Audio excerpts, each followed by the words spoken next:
네, 오늘 제목은 목자들에게 나타난 그리스도라는 제목으로 말씀 나누겠습니다. 오늘은 성탄 주간이죠. 예수님께서 25일 날 이제 우리가 태어났다 하면서 기념을 하는데 그 주간이 이번 주에 있습니다. 물론 25일 날 정확하게 태어난 것은 아닙니다.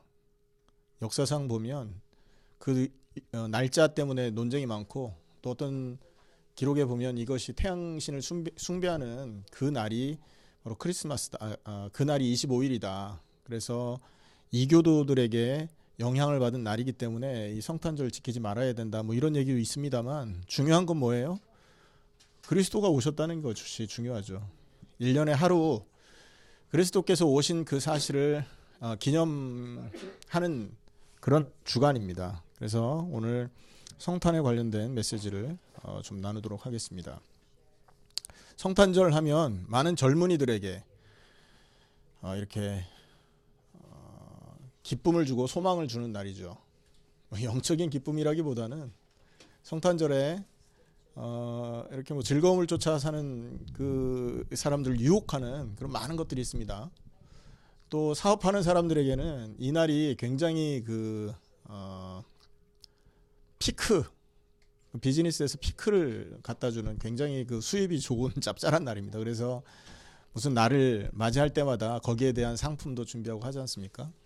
여행지도 마찬가지. 여행도 이 시즌에요 굉장히 많이 가는 거 여러분 아실 겁니다.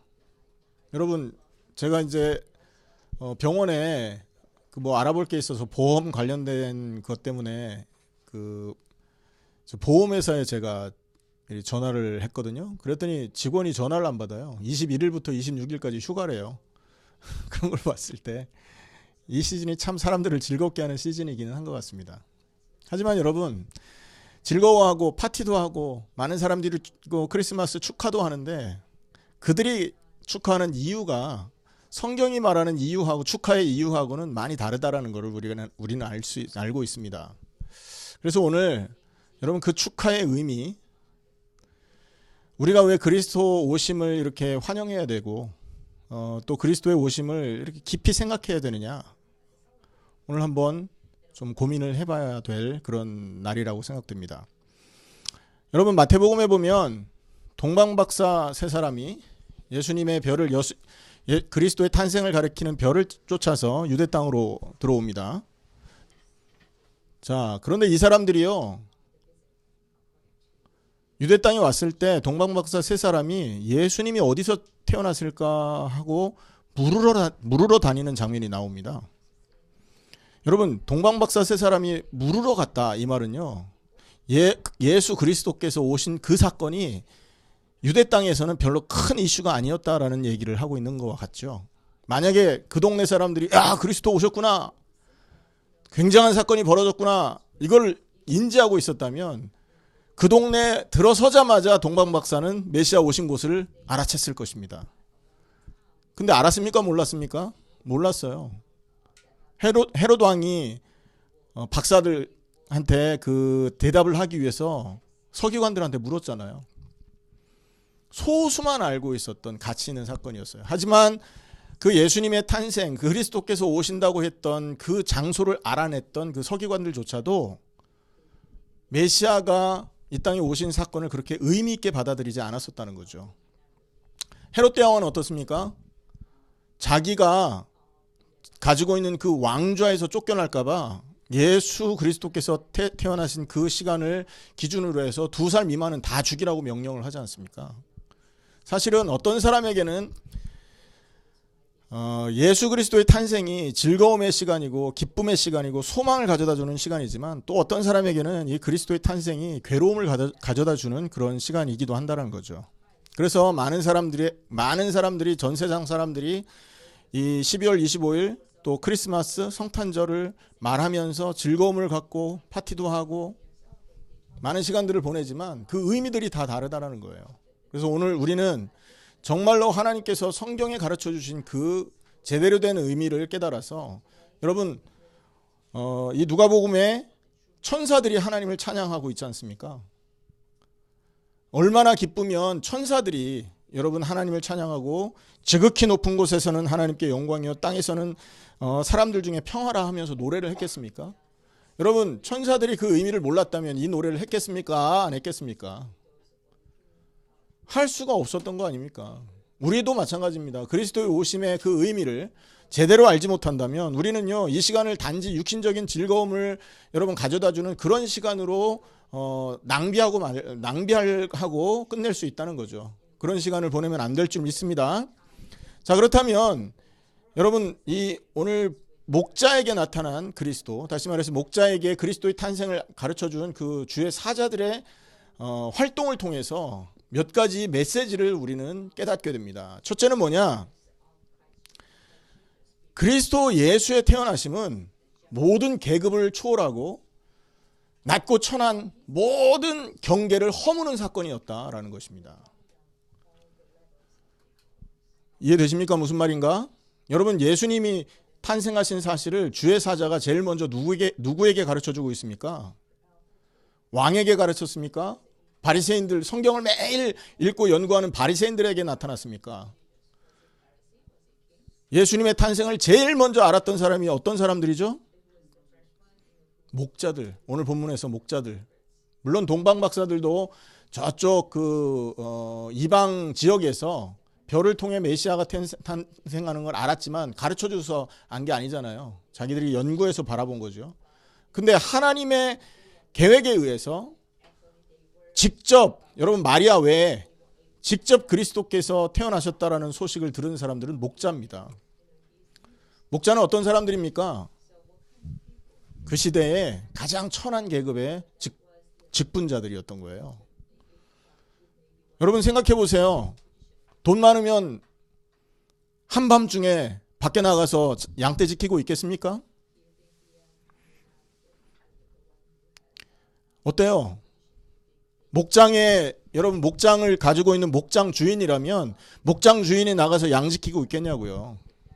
하인들 시키지 않습니까? 여러분 하인들은 돈 벌어 먹어야 되고 자기들의 생계를 유지해야 되니까 어쩔 수 없이 밤에라도 나가서 지금 일을 하고 있는 그런 입장이었습니다. 이 사람들이 지금 캠핑 온 게 아니잖아요.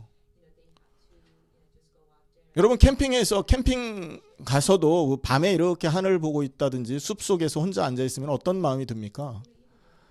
굉장히 적적하고 뭔가 이렇게 외로운 생각도 들고 또 많은 그런 것들이 이렇게 잡다하게 떠오르지 않습니까? 그런 분위기에서 가장 낮고 천한 직분을 갖고 있는 목자들에게 주의 천사가 나타났다는 거예요. 왕궁에 먼저 나타나야 되잖아요. 우리 생각으로면. 여러분 세상에서 일어나는 모든 소식은 여러분 저 위에 꼭대기에 있는 그 지도자들에게 먼저 전달이 됩니다. 그렇지 않습니까? 저 이웃나라에서 문제가 생겼다. 여러분 그럼 가장 먼저 대통령에게 보고가 됩니다. 최근에 보니까 미국하고 중국 대통령과 중국 대통령이 중국의 주석이 전화 통화를 했더라고요. 그 전화 통화한 내용이 요즘에는 이제 매스컴이 발달해 가지고 뉴스에 나오대요. 그런 걸 보면서 야 시대가 좋아지긴 했구나. 저 대통령궁에서 하고 있는 얘기가 이렇게 신문 보도를 통해서 우리에게 전달되는 걸 보면 참 시대가 바뀌긴 했구나라는 생각은 했습니다. 하지만 실제적으로 중요한 소식은 높은 사람들이 먼저 안단 말이에요. 정보 조직을 통해서 싹 가지고 가지 않습니까? 근데 신기한 것은 그리스도의 탄생은 높은 사람들이 알지 못했다는 거예요. 할렐루야. 그리스도의 탄생은 왕들이 알지 못했고 여러분 사람들에게 인정을 받고 있는 바리새인, 서기관, 사두개인들이 알지 못했다는 거예요. 목자에게 가장 먼저 나타났을 뿐만 아니라 여러분 그리스도의 나심을 또 누가 알았냐? 그리스도께서 또 어디에 오셨냐? 여러분 아시지만 말구유에 예수님께서 태어나지 않습니까? 왕이 태어났는데 여러분 어디 왕자를 말구유에 누이는 경우가 있어요. 여러분 왕이 아닐지라도 재벌가의 자녀들 만약에 아기가 응애 태어났단 말이에요. 그럼 그 아이들을 어디에다가 여러분 제일 먼저 그 아이를 받아서 어디에다 눕힙니까? 병원 돈 많으니까 돈 많은 재벌은요 병원이 자기 거잖아요. 그래서 가장 그 병원에 비싼 병실에다 눕힐 거 아니겠어요.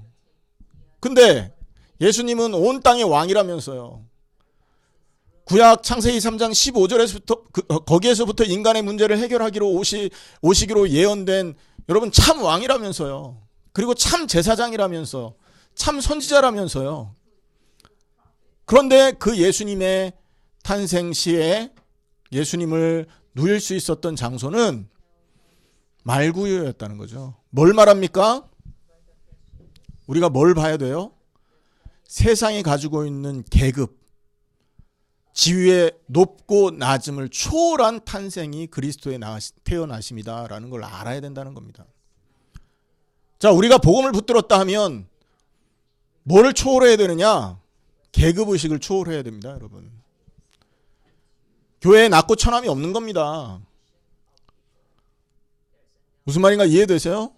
그리스도 앞에서 부자도 한 개인이요, 목사도 한 개인이요, 여기 앉아있는 어린아이들도 한 개인이라는 겁니다. 그리스도 앞에서 구원은 여러분 부모의 믿음을 통해서 받는 게 아니잖아요. 부모가 기도를 많이 했으니까 구원을 받는다?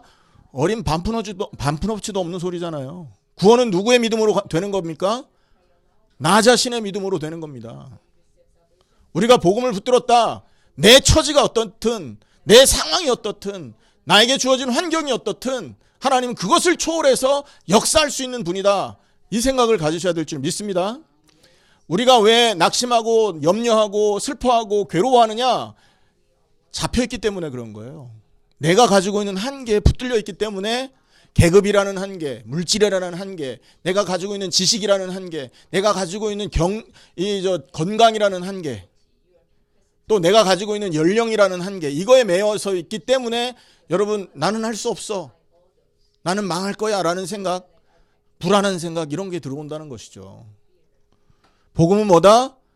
모든 계급을 초월하고 그 위치가 어떻든 환경이 어떻든 믿음 갖고 있으면 그 믿음을 통해서 역사를 하겠다 약속된 놀라운 축복임을 여러분 기억하시기를 예수 이름으로 축원합니다. 뭐다? 계급과 모든 지위를 초월한 은혜가 바로 그리스도의 태어나심이다. 두 번째는 뭐냐? 개인이 가지고 있는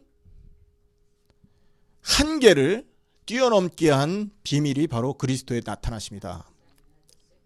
자,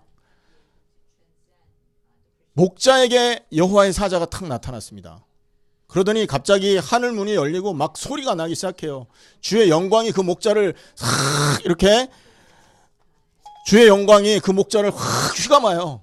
한번 생각해 보세요. 멍하고 앉아있다가 졸려가고 꼬박꼬박 졸다가 너무 조용해서 나 혼자 온 세상에 나 혼자밖에 없는 것 같은 그런 느낌을 갖고 있다가 갑자기 막 주의 영광이 비치고 주의 사자가 막 나타나고 두려워하지 말라 막 이런 소리 들리고 난리가 난 거 아닙니까?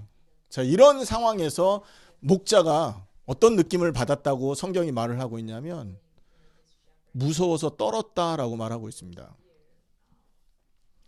평소에 하나님과의 가까운 관계를 갖고 있었던 사람이라고 한다면 주의 나타나심이구나. 주님께서 내게 보이셨구나. 오늘 주님께서 나에게 중요한 메시지를 할 그런 계획을 갖고 이 시간에 이 자리를 허락했구나 생각하면서 납작 엎드릴 거 아닙니까? 저에게 말씀해 주십시오. 자, 그런데 이 사람들은 어떤 상태였어요? 아무 대비가 없었던 거예요. 아무런 대비가 없었습니다. 하나님께서 그 자리에 나타날 거라고는 상상도 못했던 거예요. 그러니까 당연히 무섭고 떨리죠. 사실 그분이 하나님이라면 하나님을 경외하는 마음이 들었을 것인데 사실 오전에는 제가 아이들에게는 하나님을 경외하는 모습이다. 이거는 이렇게 설명을 했거든요. 근데 그 경외라는 것은 하나님을 알 때 오는 겁니다. 근데 이 사람들이 하나님을 만나본 경험이 없었잖아요. 근데 자기 앞에 신적인 현상이 막 나타나면 누구든지 두려울 겁니다. 안 그래요? 잠자고 있는데 여러분 뭐 이런 엄청난 존재가 나타나서 박권사야 일어나라 하면 어떡하겠어요? 이상일 집사야 일어나라 그러면 어떡하겠어요? 얼마나 무섭겠습니까? 아무런 대비책이 없을 때 나타났을 때 갖는 감정은 무서움일 거라는 거예요. 자, 그런데 여기서 생각해 봐야 될 게 있습니다. 왜 사람이 하나님을 대하면 무서운 생각이 들까요? 사람은 왜 하나님 앞에 서면 무서워야 됩니까? 인간은 죄인이기 때문에 그렇습니다. 아멘? 하나님은 죄와 함께할 수 없는 사람입니다. 구약 성경에 보면 하나님과 친구처럼 가깝게 지냈던 사람 중에 한 사람이 모세잖아요. 근데 모세가 하나님 앞에 섰을 때 하나님이 모세에게 했던 말이 뭐냐면 내가 뒤로 돌아서겠다. 왜냐? 맞바라 보면 내가 너를 돌격할까 하노라. 이렇게 말하고 있어요. 그 말이 무슨 말입니까? 죄인인 모세를 죄 없으신 거룩하신 하나님이 죄 때문에 죽일까 두려워서 나는 너를 마주보지 않고 돌아서겠다. 이렇게 말을 했다니까요. 그러니까 하나님은요, 죄 있는 자를 용서하지 않는다는 거예요. 그러니 죄 때문에 인간은 하나님을 무서워할 수밖에 없는 겁니다. 그게 인간의 한계인 겁니다. 인간은 어떤 상태로 태어났죠? 창세기 3장에 죄인의 상태로 태어나지 않습니까? 아담아, 네가 어디 있느냐? 이 질문을 하나님이 제일 먼저 했습니다. 하나님이 오늘 우리에게 그 질문을 하는 겁니다. 누구야? 너는 어디 있느냐? 이 말은 무슨 말입니까?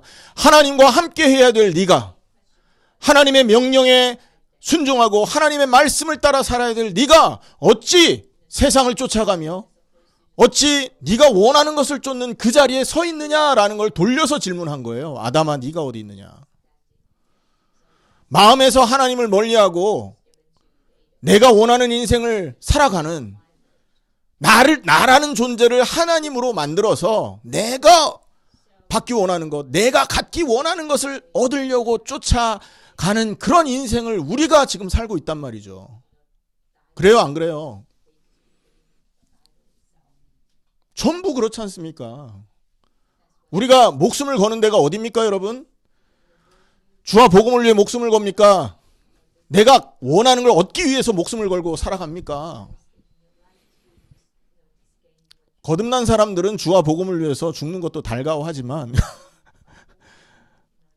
그리스도의 십자가 부활을 모르는, 믿지 않는 사람은 내가 원하는 것을 위해 목숨 걸잖아요.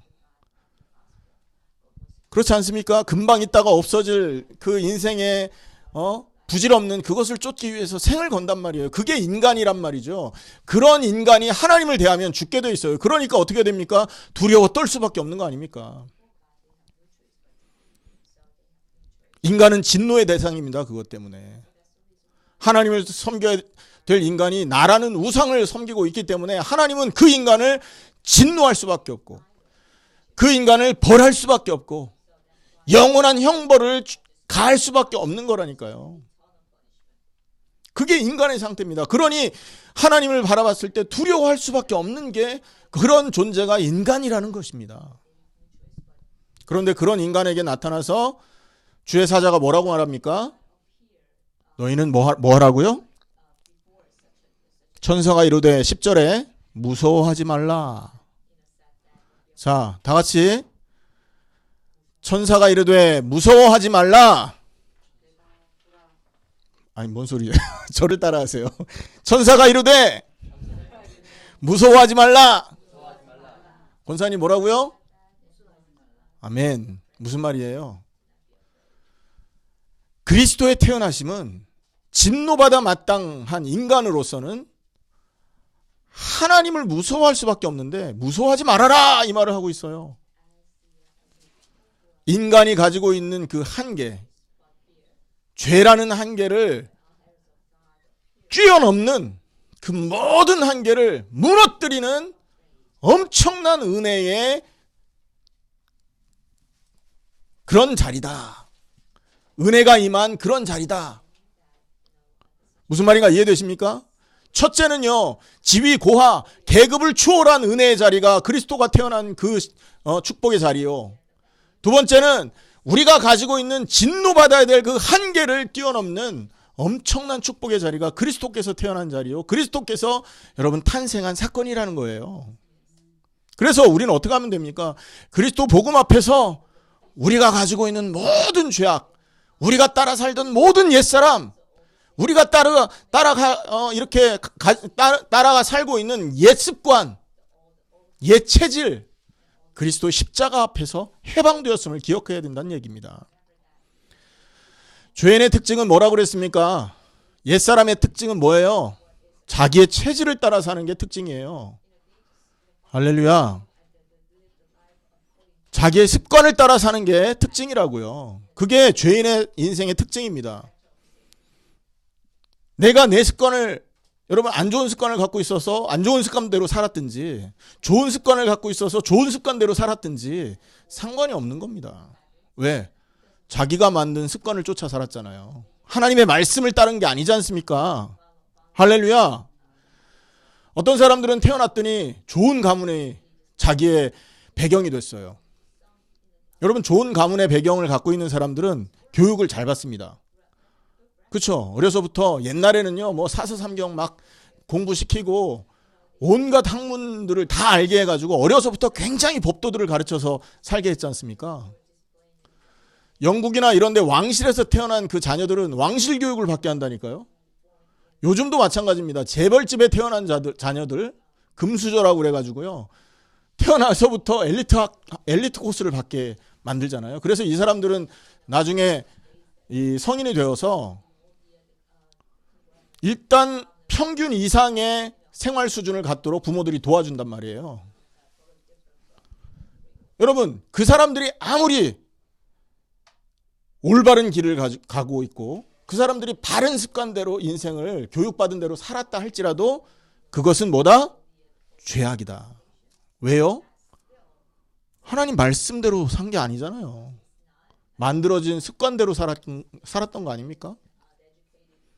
그래요, 안 그래요? 그게 인간이 따르는 길이라는 겁니다. 옛 습관. 그리고 옛 체질. 죄는 체질을 따라 살잖아요. 어떤 체질입니까? 어떤 사람은요, 불의를 보고 못 참는 체질이 있어요. 성격이. 그것도 죄예요. 할렐루야. 하나님 말씀이 아니잖아요. 내가 여러분 갖고 있는 체질이고 하나님 말씀하고 상관없이 자연스럽게 생겨진 나에게 주어진 것들이었기 때문에 말씀하고는 상관없었던 거예요. 어떤 사람은요, 사사건건 막 참견하는 사람도 있고, 어떤 체질은요, 무슨 체질인지 하여튼 잠만 눈만 감으면 걱정, 근심, 오만 가지 염려에 휩쓸려서 사는 그런 체질도 있는 사람이 있습니다. 또 어떤 사람은 엄청 큰 문제가 왔는데 그냥 태평이야. 세워라 내워라. 요 두 사람이 딱 만나 결혼을 하면 어떻게 될까요? 좋은 점도 있고 나쁜 점도 있고, 싸우는 이유가 전부 그것 때문에 싸울 거고, 좋아진다면 그것 때문에 좋아질 거예요. 하지만 그 모든 것이 다 뭐다? 죄악이다. 왜? 말씀하고 상관없는 거지 않습니까?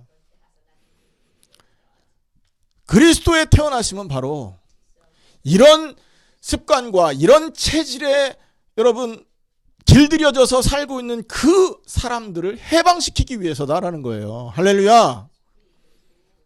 두려워하지 말아라. 왜 두려워해야 됩니까? 우리가 그런 것들을 쫓아 사는 우상 숭배자들이에요. 맞죠? 자기의 의를 위해서 말씀을 쫓고 있어도 그것도 죄가 되는 겁니다. 말씀이잖아요, 이게. 율법, 구약의 율법도 하나님 주신 말씀이기 때문에 말씀대로 살아야 됩니까? 안 살아야 돼요? 말씀대로 살아야 된다고요. 근데 말씀대로 살긴 사는데 가만히 그 이유를 보니까 자기의 의를 나타내기 위해서 말씀을 지키고 있다면 그것도 죄악인 거예요. 여러분, 예수님께서 바리새인들을 보고 책망한 것들 중에 금식할 때 어떻게 하랍니까? 남들에게 보이려고 금식하지 말아라. 기도할 때도 길거리에 서서 내가 기도하고 있구나, 이거 보이려고 기도하지 말아라. 골방에 들어가서 그 골방에서 하나님 앞에 기도해라, 이런 말씀했거든요. 그 근본 이유가 바로 지금 말씀드린 얘기입니다. 자기의 의를 위해서 말씀을 쫓는 거 죄악입니다. 자기의 이름을 드러내고 자기를 돋보이게 만들기 위해서 여러분 하나님의 말씀을 쫓아간다면 우상 숭배인 겁니다. 성경에, 신약 성경에 한 사람 등장하죠. 그 사람이. 그게 누구냐면 아나니아. 아나니아 삽비라 사건 기억하십니까? 사도행전 5장에 아나니아가 왜 죽임을 당했느냐 하면 교회에 헌금을 했단 말이에요. 근데 하나님께 다 드린다고 해놓고 반만 드렸습니다. 그걸 베드로가 책망하고 그 책망을 듣는 순간 성령이 그 생명을 거두어 갔거든요. 자, 그 행위가 왜 문제가 있었던 거죠? 드리기 싫었는데 교회 앞에서 자기 체면 때문에 드린 척한 거예요. 무슨 말인가 이해되십니까? 주의 일을 했는데 죽임을 당했다는 거예요. 이유는 자기 의의를 나타내기 위해서였기 때문이다.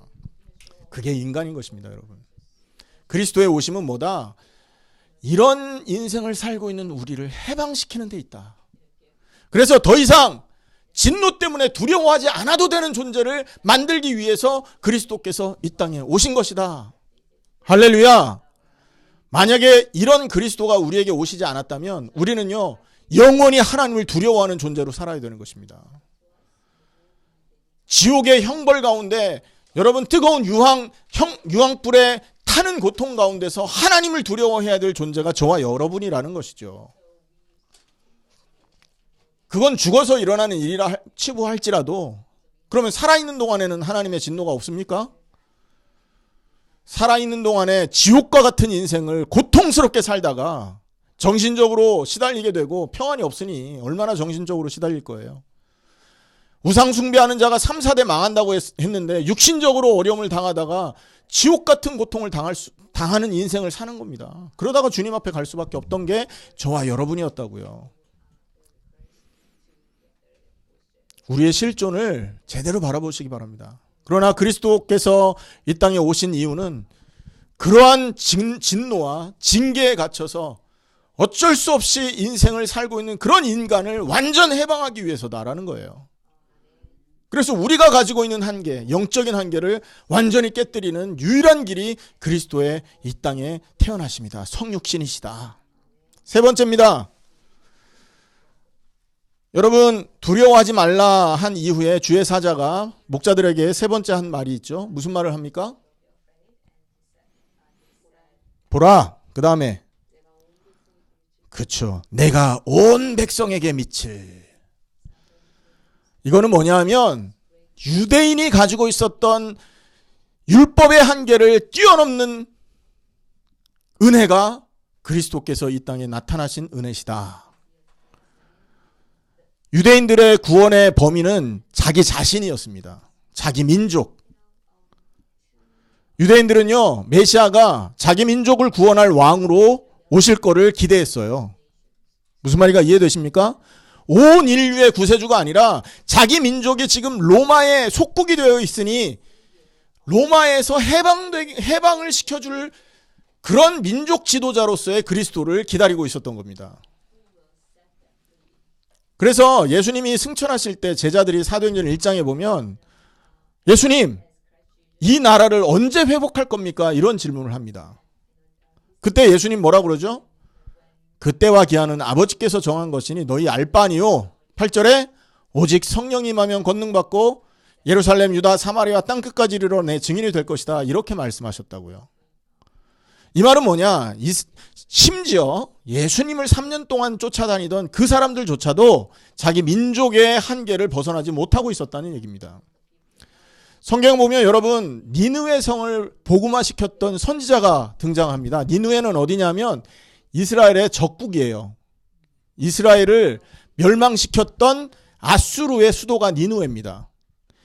아수르는 어떤 나라였습니까? 북이스라엘을 포로 잡아갔던 민족 아닙니까? 그래요, 안 그래요?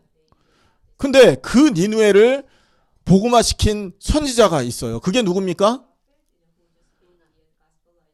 그게 누구예요? 요나. 예수님이 바리새인들이 표적을 보여달라 했을 때 나는 요나의 표적밖에 보여줄 게 없다 그랬잖아요. 그럼 요나는 어떤 선지자냐면 물고기 뱃속에 들어갔다 3일 만에 살아난 사람 아닙니까? 십자가와 부활을 말하는 것입니다. 그게. 근데 그 요나가 니느웨 성을 막 복음화시키고 싶어가지고 막 기도해서 막 이렇게 서원 기도하다가 간 게 아니라니까요. 어떻게 간 겁니까? 니느웨로 가라 그랬는데 싫어요. 난 다시스로 갈 거예요 하면서 반대길을 간 겁니다. 그러니까 하나님이 그 망아지처럼 도망가는 요나의 목덜미를 잡아가지고 니느웨로 던져버린 거예요. 누구를 통하여? 물고기를 통해서. 물고기 뱃속에서 3일 동안 온 바다를 헤매고 여행을 했겠죠. 그러다가 3일 되는 날 물고기가 확 하고 토해냈는데 거기가 니느웨였던 거예요. 그리고 니느웨에서 여러분 저 요나가 복음을 전했습니까? 안 전했다니까요. 비탈길에 올라가가지고 거기에 앉아 있었어요. 자, 그리고 하나님이 강권적으로 복음 전해라 그래가지고 회개하라 천국이 가까웠다 얘기를 했을 텐데 여러분 그때 요나가 어떤 자세로 복음을 전했을까요? 어떤 자세로 복음을 전했겠습니까? 회개하라 천국이 가까웠다 이랬겠습니까? 회개하라 천국이 가까웠다 이랬겠습니까? 니느웨는 지금 우리 민족을 죽이는 적군의 나라지 않습니까? 그러니까 요것들 구원받는 거 별로 안 좋았던 거예요. 근데 하나님이 강권적으로 요나에게 여러분 박넝쿨 있잖아요. 그걸 가지고 깨닫게 한 거예요. 야, 너 금방 오늘 있다가 죽는 이 박넝쿨 때문에 저렇게 불평을 하느냐? 왜냐하면 요게 말라 죽었거든요. 자기 대머리였나 봐요. 뜨거운 햇빛을 가려주다가 이게 없어지니까 아니 하나님 이 선지자 하나 여기까지 보내놓고 나를 태워 죽이려고 합니까? 왜 박넝쿨을 없앱니까? 이때 하나님이 음성을 들려주셨잖아요. 야, 오늘 이따 없어질 그 박넝쿨을 가지고 그렇게 불평을 하느냐. 저 니느웨에는 앞뒤를 분간하지 못하는 12만 명이 기다리고 있다. 그 말씀을 주시지 않습니까?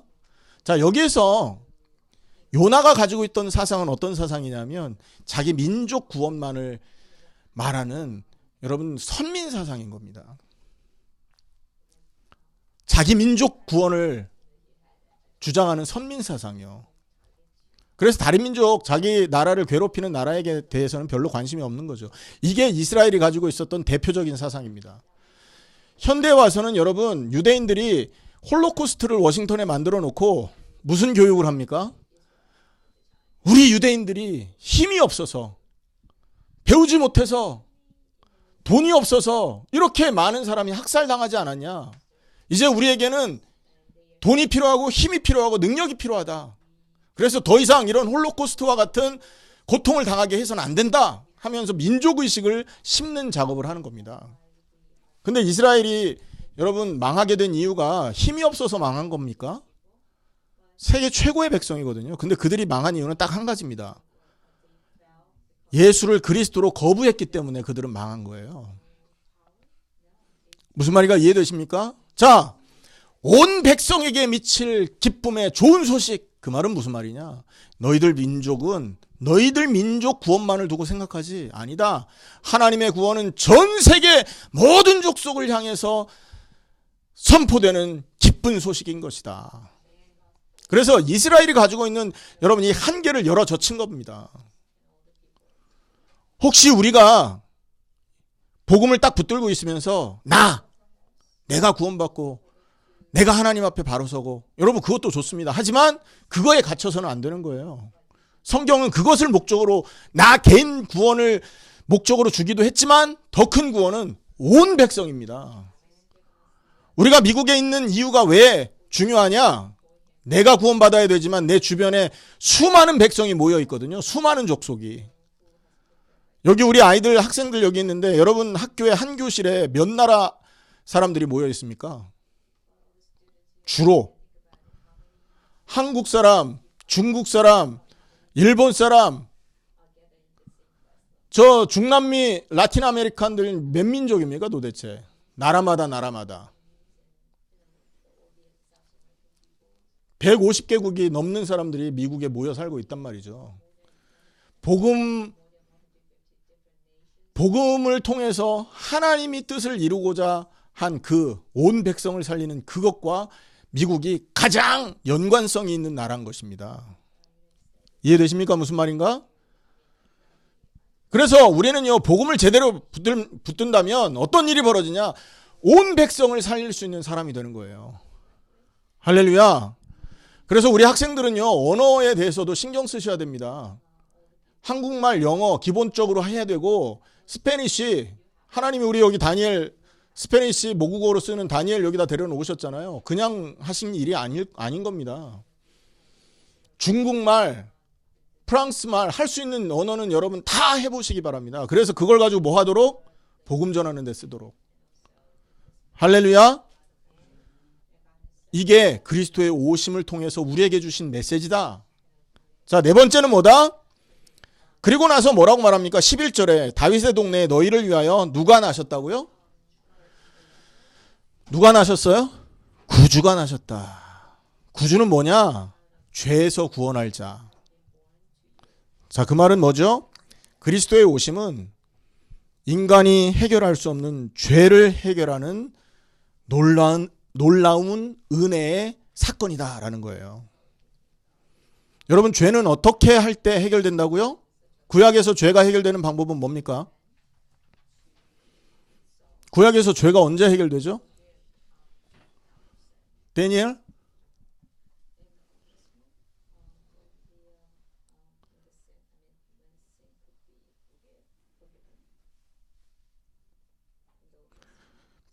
피제사죠. 죽음. 맞습니까? 레위기 17장 11절 말씀에 보면 육체의 생명은 피에 있나니 피가 죄를 속하니라. 할렐루야. 피는 뭘 말합니까? 죽음을 말하는 겁니다. 생명을 말하는 거예요. 그래서 구주라는 이 말은 우리를 죄에서 구원할 자라는 말이고, 또 다른 말로는 이 땅에 죄악을 해결하기 위하여 구약 어린 양처럼 십자가에 달려 죽으실 분을 말하는 거예요. 할렐루야. 죄가 없지만 온 인류의 죄를 해결하기 위해서 죄 없는 몸으로 죄인처럼 달려 죽어야 될 그분. 그 말은 무슨 말입니까? 다른 말로 말하면 사단의 착각을 깨뜨리신 엄청난 사건이라는 거예요. 여러분, 첫 번째는 뭡니까? 모든 계급과 지위를 초월하는 축복이 복음이라 그랬습니다. 그죠? 그리스도께서 오시는 거. 두 번째는 뭐라 그랬습니까? 개인이 가지고 있는 그 진노의 한계, 그것 우상 숭배의 한계 때문에 하나님을 두려워할 수밖에 없잖아요. 그 두려워할 수밖에 없는 인간 개인의 한계를 뛰어넘게 한 게 복음이라 그랬습니다. 세 번째는 뭐라 그랬어요? 유대인들이 가지고 있는 민족의식, 우리가 가지고 있는 좁은 여러분 구원관, 이거를 깨뜨리기 위해서 오신 분이 그리스도다라는 거잖아요. 그럼 네 번째 뭐라는 말이에요? 사단이 가지고 있는 착각을 깨뜨리기 위해서 그리스도가 오신 겁니다. 사단은 인간을 어떻게 생각합니까? 자기 노예로 삼지 않습니까? 출애굽기 말씀처럼. 바로왕이 이스라엘 백성을 노예로 삼았잖아요. 요한복음 8장 44절에는 너희는 너희 아비 마귀에게서 났다 그러지 않습니까? 요한일서 3장 8절에는 죄를 짓는 자는 마귀에게 속한다 이렇게 말하고 있어요. 그래서 우리는요, 죄를 갖고 있었기 때문에 마귀에게 소속된 자들이에요. 사단은 우리를 봤을 때 저거는 내 밥이야 이렇게 생각했을 거 아니에요? 근데 그리스도께서 오시면 뭐다? 그분이 죽으심으로 사단의 가장 강한 무기를 깨뜨리셨고, 그분이 부활하심으로 여러분 인간을 짓누르고 있던 이 흑암의 권세를 완전히 박살내신 사건이 바로 그리스도께서 오신 사건인 거예요. 무슨 말인가 이해되십니까? 사단의 착각을 완전히 깨뜨리신 엄청난 사건이 그리스도께서 오신 거예요. 자, 이 일이 보통 일입니까? 개인의 한계, 민족의 한계, 지위, 계급의 한계, 이런 거에 우리 갇혀 살고 있지 않습니까? 그리고 사단의 권세에 매여서 살고 있는 게 저와 여러분이란 말이에요. 그런데 그 모든 것을 단번에 영원히 완전히 깨뜨리신 그분이 이 땅에 오신 겁니다. 여러분, 이 사실 때문에 우리는 하나님을 기뻐해야 되는 거예요. 아멘? 우리는 이 사실을 알기 때문에 세상 사람들이 맞이하는 성탄절과는 차원이 다른 성탄절을 맞이해야 되는 것입니다. 근데 요즘 젊은이들은요, 성탄절 하면 그 전날 난리를 쳐. 성탄절 전날이 메인 그 데이예요. 그래서 밤새도록 놀고 성탄절 날은 잠자. 뒤집힌 겁니다. 여러분, 성탄절 전날 크리스마스 이브에는 뭐 해야 돼요? 그리스도의 오심을 생각하고 그분의 여러분 태어나심을 묵상하고 하나님께서 우리에게 주신 그 은혜를 여러분 곱씹어 봐야 되는 그런 날입니다. 그 시간에 진탕 노는 날이 아니고. 그리고 크리스마스 날은 뭐 하죠? 거룩한 마음으로 하나님 앞에 예배를 드리는 날인 거예요. 속지 마시기를 축원합니다. 그럼 이런 삶이 어떻게 할 때 회복되느냐? 지금 천사가 목자에게 했던 이 메시지를 정말 마음으로 받아들일 때 일어나게 됩니다. 여러분 한번 생각해 보세요. 마태복음 18장에 보면 여러분 두세 사람의 증인 앞에서 자기의 죄를 고백하면 그 증인들이 그 사람의 죄를 사해 줄 수 있는 능력이 있다고 그랬다고요. 그러니까 두세 사람의 증인 앞에서 자기 죄를 고백해라 이런 말을 했단 말이죠. 여러분 두세 사람의 증거도 효력을 발생합니다. 그래요 안 그래요? 범죄가 일어났습니다. 그걸 한 사람이 목격을 했는데 저 사람은 죄인이 아니야. 그걸 봤어요. 그럼 법정에서 증언을 할 거 아닙니까? 저 사람은 죄인이 아닙니다. 다른 사람이 죄를 졌습니다. 라고 증언을 해주면 그게 효력이 있나요 없나요? 교통사고가 나도 그렇잖아요. 옆에서 누가 봐주면 그거 해결하기 쉽단 말이에요.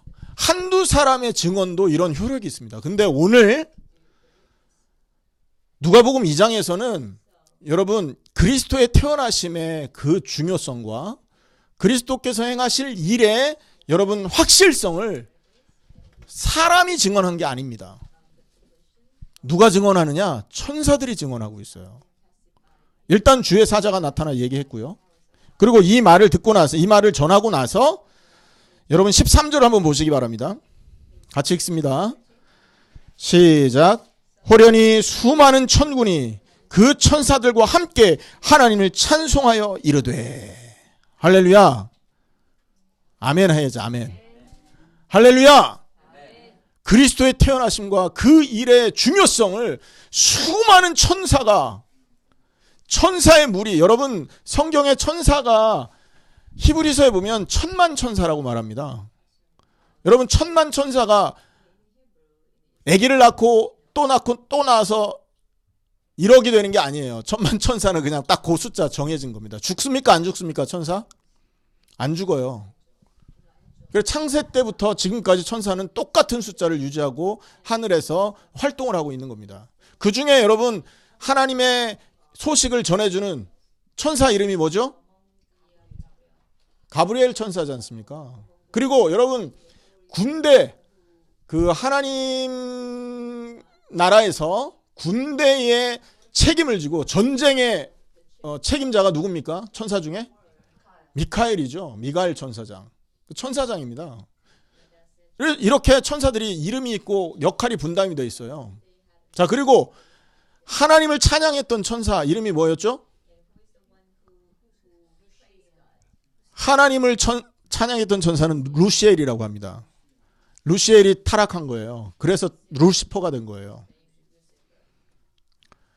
자, 이렇듯이 천사는요 각각의 종류의 일들이 있는데 호련히 하늘문을 열리더니 천군이 무슨 말이냐? 하늘에 수많은 천사가 하나님을 찬양하기 시작한 거예요.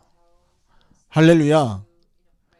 한두 사람의 증언으로도 효력이 있는데 여러분 수천의 천사, 여러분 천만 천사가 그리스도 태어나심을 보고 증언을 하는 겁니다. 그리고 그 그리스도의 탄생을 찬양하는 거예요.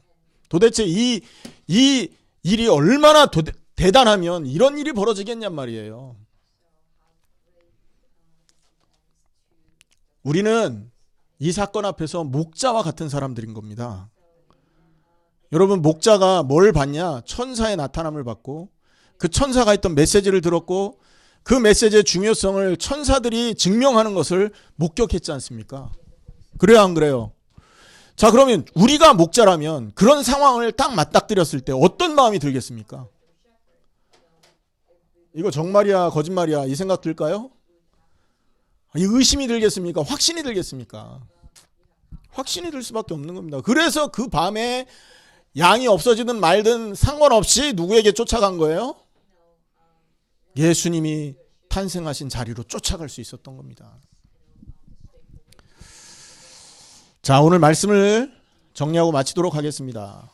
목자들에게 나타난 그리스도. 우리가 성탄절 때마다 살펴보는 이 본문입니다. 여기가. 근데 오늘 이 본문을 통해서 우리가 좀 깨달아야 될 건 뭐냐면, 도대체 우리는 그렇다면 성탄절마다 그리스도의 탄생을 어떤 중요성을 가지고 어떠한 감정을 가지고 맞이했었냐라는 질문을 해야 된다는 거죠. 세상 사람들은 오늘도 또 올해 성탄절, 또 올해 크리스마스 이브도 세상이 가르쳐준 대로 자기의 즐거움을 쫓아서 시간을 보내려고 오늘도 계획하고 있을 겁니다. 크리스마스에 어디 놀러 가고, 크리스마스에 누구와 만나서 어떤 즐거운 파티를 할까, 이런 계획을 하고 있겠죠.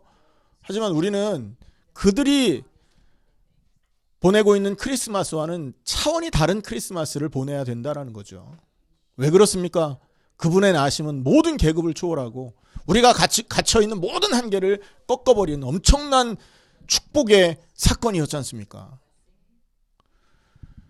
그리고 우리는 죄악에 갇혀서 하나님을 두려워할 수밖에 없는 개인의 한계를 갖고 있었는데, 그걸 깨뜨리신 분이 그리스도에 태어나신 사건이란 말이에요. 그 일이.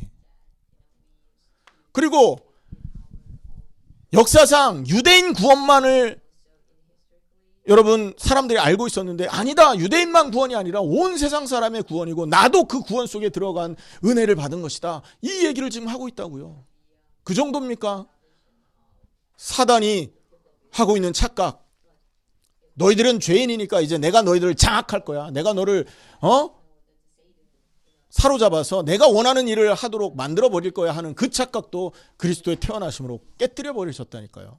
그렇다면 우리는 어떤 감사와 여러분 어떤 감정과 어떤 예배로 그리스도의 오심을 나타내야 되겠냐 말이에요. 증거해야 되겠냐 말입니다. 달라져야 됩니다. 할렐루야. 그걸 알았던 천사들은 일제히 하나님을 찬양합니다.